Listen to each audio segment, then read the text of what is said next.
जय हिंद साथियों, आपका अपने यूट्यूब चैनल में हार्दिक स्वागत है।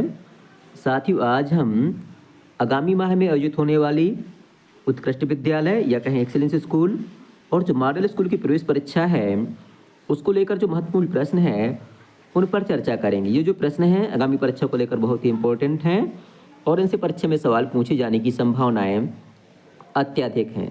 साथ ही जैसा कि आप जानते हैं, परीक्षा में कुल 100 प्रश्न पूछे जाते हैं। 15 प्रश्न हिंदी के होते हैं, 15 प्रश्न अंग्रेजी के होते हैं और एमपीजी के सामान्य विज्ञान इत्यादि के प्रश्न पूछे जाते हैं और 20 प्रश्न जो हैं गणित विषय के पूछे जाते हैं। तो साथ ही इस भाग में हम देखेंगे सामान्य विज्ञान और सामान्य ज्ञान के जो महत्वपूर्ण प्रश्न हैं उनके प्रश्न और सही उत्तर। ये वीडियो जो बाइलिंगुअल है, तो हिंदी और अंग्रेजी दोनों माध्यम के बच्चों के लिए अत्यंत उपयोगी है। तो आइए साथियों देखते हैं महत्वपूर्ण प्रश्न और उनके सही उत्तर। साथियों, इस भाग का पहला प्रश्न है, sex of child is determined by, अर्थात बच्चे के लिंग का निर्धारण किसके द्वारा होता है। पहला ऑप्शन है क्रोमोसोम ऑफ मदर, माता के गुणसूत्र से। क्रोमोसोम ऑफ सिस्टर, बहन के गुणसूत्र से। तीसरा ऑप्शन है क्रोमोसोम्स ऑफ ब्रदर यानी कि भाई के गुणसूत्र से। चौथा ऑप्शन है क्रोमोसोम्स ऑफ फादर यानी कि पिता के गुणसूत्र से। इसका सही उत्तर है ऑप्शन डी, पिता के गुणसूत्र से। यानी कि पिता के गुणसूत्र से पता मतलब निर्धारित होता है कि होने वाला बच्चा बालिका होगी या बालक। अगला प्रश्न है, what was the name of first cloned sheep, अर्थात पहली क्लोन भेड़ का नाम क्या है। आपको पता है सबसे पहला जो क्लोन बनाया गया था जानवरों में वो भेड़ का बनाया गया था, उसका नाम क्या है। पहला ऑप्शन है बबली, दूसरा ऑप्शन है डॉल, तीसरा ऑप्शन है डॉली और चौथा ऑप्शन है पिंकी। तो इसका सही उत्तर है ऑप्शन सी, डॉली। ये वर्ष 1996 में जन्म हुआ था इसका और स्कॉटलैंड में शायद इसका जन्म हुआ था। 2013 में इसका निधन हो चुका है। अगला प्रश्न है, first model of an atom was given by, अर्थात परमाणु संरचना का प्रथम मॉडल किसने दिया था। पहला ऑप्शन है एन बोर्ने, नील्स बोर्ने। दूसरा ऑप्शन है ई गोल्डस्टीन ने।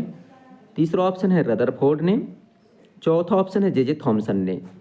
तो साथ ही इसका सही उत्तर ऑप्शन चौथा, जे थॉमसन ने जो है परमाणु संरचना का प्रथम मॉडल दिया था। अगला प्रश्न है, father of factor of polio disease, अर्थात जो पोलियो डिसीज होती है, पोलियो जो रोग होता है, इसका कारण क्या है। पहला ऑप्शन है बैक्टीरिया यानी जीवाणु। दूसरा ऑप्शन है वायरस यानी विषाणु। तीसरा ऑप्शन है फंगी यानी फंगस और चौथा ऑप्शन है प्रोटोजोआ। तो इसका सही उत्तर है ऑप्शन दूसरा, विषाणु या वायरस। जो पोलियो है, कहते हैं ना पोलियो वायरस, तो पोलियो जो है वायरस से होने वाला रोग है यानी कि विषाणु से होने वाला रोग है। जबकि हैजा वगैरह कैसे होते हैं, जीवाणु से होते हैं। विषाणु से एड्स वगैरह भी विषाणु से होते हैं, खसरा है, खांसी है, सब विषाणु से होते हैं। फंगस से जो है गंजापन वगैरह होता है। प्रोटोजोआ से मलेरिया इत्यादि होती हैं। इनको आपको याद कर लेना है कौन सा रोग किस मतलब जीवाणु से फैलता है या उसका कारक क्या है रोग, ये परीक्षा में सवाल पूछे जाते हैं। अगला प्रश्न है, cell theory was given by, जो सेल थ्योरी यानी कि कोश का सिद्धांत है, इसका प्रतिपादन किसने किया था, अर्थात सेल थ्योरी किसने दी थी। पहला ऑप्शन है सिलीडेन एंड स्वान। दूसरा ऑप्शन है बर्चो। तीसरा ऑप्शन है हुक और चौथा ऑप्शन है कल। तो मित्रों, इसका सही उत्तर है ऑप्शन पहला, सिलीडेन एंड स्वान। कोशिका जीव में पाई जाएगी, तो आपको याद रखना जैसे स्वान मीन्स होता है कुत्ता, तो ऐसा याद कर सकते हैं कि स्वान ने जो है कोश का सिद्धांत दिया था। ठीक है, तो ऑप्शन पहला सही उत्तर होगा। अगला प्रश्न है, व्हाट इज सीएनजी, यानी कि सीएनजी क्या है। पहला ऑप्शन है कंप्रेस्ड नेचुरल गैस यानी कि संपीडित प्राकृतिक गैस। दूसरा ऑप्शन है कूल नेचुरल गैस यानी शीतल प्राकृतिक गैस। तीसरा ऑप्शन है कंपैक्ट नेचुरल गैस यानी कि सघन सम प्राकृतिक गैस। चौथा ऑप्शन है नॉन ऑफ द एबव, अर्थात उपरोक्त में से कोई नहीं। तो साथ ही इसका सही उत्तर है ऑप्शन पहला कंप्रेस्ड नेचुरल गैस यानी कि संपीड़ित प्राकृतिक गैस। सी से हो गया कंप्रेस्ड, एन से नेचुरल और जी से हो गया गैस। इसका प्रयोग जो है वाहनों में होता है, ठीक है, ईंधन के रूप में। और एलपीजी भी आती है, ईंधन के रूप में प्रयोग होता है। एलपीजी खाना बनाने में इसका प्रयोग होता है। एलपीजी जो घरों में खाना बनाते हैं, लिक्विड पेट्रोलियम गैस बोलते हैं इसको भी आपको याद कर लेना है। अगला प्रश्न है which planet is known as the morning और एंड इवनिंग स्टार। अर्थात कौन सा जो तारा है उसको जो है इवनिंग और मतलब संध्या और भोर का तारा कहा जाता है। पहला ऑप्शन है मरकरी यानी कि बुध, दूसरा ऑप्शन है वीनस यानी कि शुक्र, तीसरा ऑप्शन है मार्स यानी मंगल, नॉन ऑफ दीज मतलब इनमें से कोई नहीं। तो साथियों इसका सही उत्तर है ऑप्शन दूसरा, वीनस यानी कि शुक्र को जो है जो मॉर्निंग और इवनिंग स्टार कहा जाता है, या कहें भोर और संध्या का तारा कहा जाता है। इसको पृथ्वी की बहन भी कहा जाता है, सिस्टर ऑफ अर्थ कहा जाता है। मंगल को जो है रेड प्लानेट यानी कि लाल ग्रह कहा जाता है। बुध जो है सबसे छोटा प्लानेट होता है यानी कि सबसे छोटा ग्रह होता है। और सबसे पास का ग्रह है बुध, मतलब सूर्य से सबसे पास का ग्रह बुध, शुक्र, पृथ्वी, मंगल। मंगल चौथे स्थान पे आता है, तो मंगल को जो है लाल ग्रह भी कहा जाता है। अगला प्रश्न है which is highly metalled metal, अर्थात सबसे मेटेबल लिखा है malleable. Which is the malleable metal मतलब जो है सबसे अधिक लचीली धातु कौन सी है।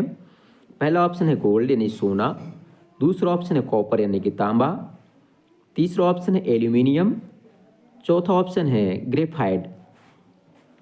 तो लचीली धातुएं देखो तांबा भी है, एल्यूमिनियम भी है, ग्रेफाइट नहीं है, परंतु सोना सबसे ज़्यादा लचीला होता है।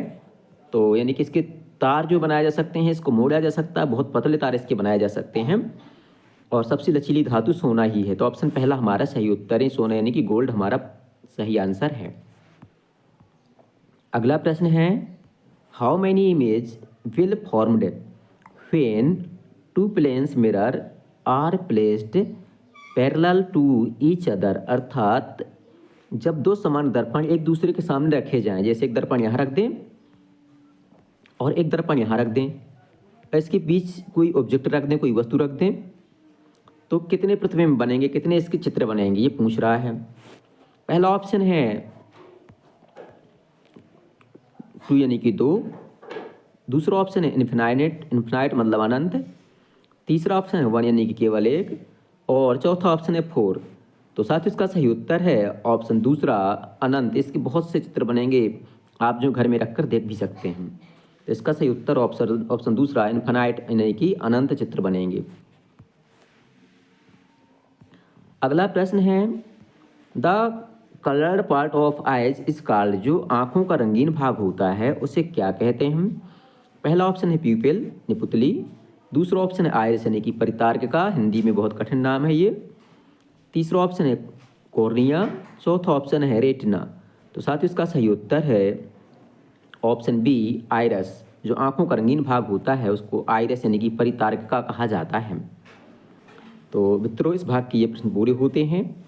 इसी प्रकार के सवाल आपकी परीक्षाएं पूछे जाएंगे, तो आपको विज्ञान से प्रश्न याद पढ़ना है, और जो सामान्य जीके के प्रश्न हैं वो भी आते हैं,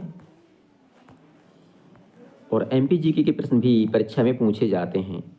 तो इस प्रकार से इस भाग के ये प्रश्न पूरे होते हैं। मुझे आशा है कि आपको वीडियो पसंद आया होगा। वीडियो पसंद आया तो अपने मित्रों के साथ शेयर करें, हमारे चैनल को सब्सक्राइब कर लें, और ताकि आगे आने वाले वीडियो आपको समय से मिल सके और आपकी तैयारी बहुत अच्छे से हो सके। बहुत बहुत धन्यवाद।